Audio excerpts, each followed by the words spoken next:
Arab അർദ്ധദ്വീപിൽ ആധിപത്യം ഉറപ്പിച്ച ശേഷം സത്യവിശ്വാസികൾ കൈസർ കിസ്ര ചക്രവർത്തിമാരുടെ സാമ്രാജ്യങ്ങളിൽ പടയോട്ടം നടത്തിക്കൊണ്ടിരിക്കുകയാണ്. ഇറാഖിലേക്കുള്ള ഒരു സൈന്യത്തിൽ സഹാബി സഅദ് ബിൻ ഉബൈദ് റളിയല്ലാഹു അൻഹുവും ഉണ്ടായിരുന്നു.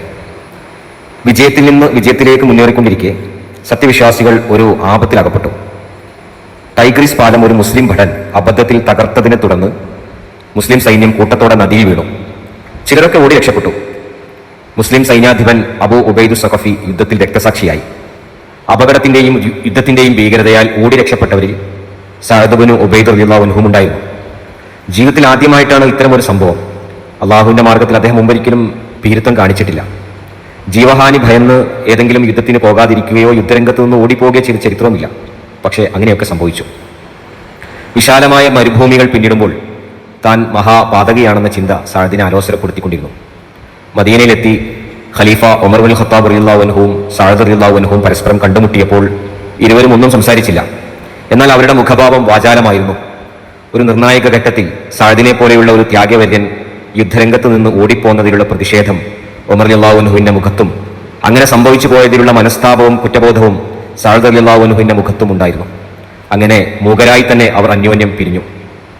ഷാമിലേക്കുള്ള സൈന്യത്തെ യാത്രയാക്കുമ്പോഴാണ് സഅദ് റളിയല്ലാഹു അൻഹു പിന്നീട് ഉമർ റളിയല്ലാഹു അൻഹുവിനെ കാണുന്നത്. താങ്കൾ ഷാമിൽ പോകുന്നു. സത്യവിശ്വാസികൾ അവിടെ വിഷമത്തിലാണ്. ശത്രുക്കൾ അവരെ വളഞ്ഞിരിക്കുന്നു. താങ്കൾക്ക് അപമാനം കഴുകിക്കളയാൻ അവസരം കിട്ടിയേക്കും, ഉമർ റളിയല്ലാഹു അൻഹു അദ്ദേഹത്തോട് പറഞ്ഞു.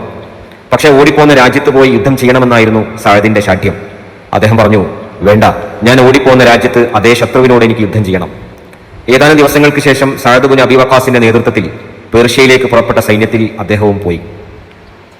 ഹീറായിലെ ക്രൈസ്തവ രാജാവ് നുഅ്മാൻ ബിൻ മുൻദിർ കിസ്രായുടെ നിർദ്ദേശപ്രകാരം സത്യവിശ്വാസികളോട് യുദ്ധത്തിന് കോപ്പുകൂട്ടിയിട്ടുണ്ടായിരുന്നു. അദ്ദേഹത്തോട് സംസാരിക്കാൻ ദൂതനായി സഅദ് ബിൻ ഉബൈദ് റളിയല്ലാഹു അൻഹുവിനെയാണ് സഅദ് ബിൻ അബീ വഖാസ് റളിയല്ലാഹു അൻഹു പറഞ്ഞയച്ചത്. അദ്ദേഹം രാജസദസ്സിൽ പ്രവേശിച്ചപ്പോൾ ബഹുമാന സൂചകമായി രാജാവിന് സുജൂദ് ചെയ്യാൻ ഉദ്യോഗസ്ഥന്മാർ നിർദ്ദേശിച്ചു. അത് കേട്ട ഭാവം നടിക്കാതെ തല ഉയർത്തിപ്പിടിച്ച് അദ്ദേഹം പാറാവുകാരുടെ നടുവിലൂടെ നടന്നു. രാജസന്നിധിയിലെത്തിയപ്പോൾ അദ്ദേഹം ഉച്ചത്തിൽ ഇപ്രകാരം പ്രഖ്യാപിച്ചു: മനുഷ്യർക്ക് സുജൂദ് ചെയ്യരുതെന്ന് ഞങ്ങൾക്ക് അള്ളാഹുവിന്റെ കൽപ്പനയുണ്ട്. മുഹമ്മദ് നബി സല്ലല്ലാഹു അലൈഹി വസല്ലമയെ അള്ളാഹു അയക്കുന്നതിന് മുമ്പ് ജാഹിലിയ അറബികളിൽ നിലവിലുണ്ടായിരുന്ന സമ്പ്രദായമായിരുന്നു അത്. പ്രവാചകൻ വന്നപ്പോൾ അഭിവാദന രീതിയായി സലാം നിശ്ചയിച്ചു. മുമ്പ് വന്ന എല്ലാ പ്രവാചകന്മാരുടെയും അഭിവാദന രീതി ഇതുതന്നെയായിരുന്നു. സലാം അള്ളാഹുവിന്റെ നാമങ്ങളിൽപ്പെട്ടതാണ്. നിങ്ങളുടെ അഭിവാദന രീതിയാകട്ടെ ഏകാധിപതികളായ രാജാക്കന്മാരുടേത്. ഈ സംഭാഷണം കേട്ട് നുഅ്മാൻ ക്ഷുഭിതനായി. അദ്ദേഹം പറഞ്ഞു, നീയും നിന്റെ സമൂഹവും പോയി തുലയൂ. വാളുകൊണ്ടല്ലാതെ നിങ്ങളോട് മറുപടി പറയാൻ പറ്റില്ല. നുഅ്മാൻ ആക്രോശിച്ചു. സഅദ് ബിൻ ഉബൈദ് റളിയല്ലാഹു അൻഹു പിന്നെ അവിടെ നിന്നില്ല. വേഗം മടങ്ങിച്ചെന്ന് സഅദ് ബിൻ അബീ വഖാസ് റളിയല്ലാഹു അൻഹുവിനെ വിവരം ധരിപ്പിച്ചു. സൈന്യാധിപൻ യുദ്ധത്തിന് വേണ്ട ക്രമീകരണങ്ങൾ ചെയ്തു. സൈന്യത്തിൽ വലതുപക്ഷ നായകനായി നിശ്ചയിച്ചത് സഅദ് ബിൻ ഉബൈദിനെയാണ്. ഉഗ്രമായ പോരാട്ടം ആരംഭിച്ചു. ദിവസങ്ങളെ അത് നീണ്ടു നിന്നുള്ളൂ. യുദ്ധത്തിൽ തോറ്റ ഹിറ രാജാവ് നുഅ്മാൻ കൊല്ലപ്പെടുകയും അയാളുടെ പട്ടാളം ഓടി രക്ഷപ്പെടുകയും ചെയ്തു. ഖാദിസിയ യുദ്ധത്തിന്റെ ഭീകരമായ ദിവസങ്ങൾ. ഇരു സൈന്യവും 2 രാത്രി ഉറച്ചുനിന്ന് പൊരുതി. 2ാം രാത്രി സഅദ് ബിൻ ഉബൈദ് ഒരു പ്രസംഗം ചെയ്തു.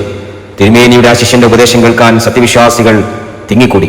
പ്രസംഗത്തിൽ അദ്ദേഹം ഇപ്രകാരം പറഞ്ഞു: നാം നാളെ ശത്രുവിനോട് ഏറ്റുമുട്ടി രക്തസാക്ഷികളാവും. അപ്പോൾ നമ്മുടെ രക്തം കഴുകിക്കളയരുത്. നാം അണിഞ്ഞ വസ്ത്രത്തോടെ വേണം കബറടക്കാൻ. 3ാം രാത്രി നിർണായക യുദ്ധമായിരുന്നു.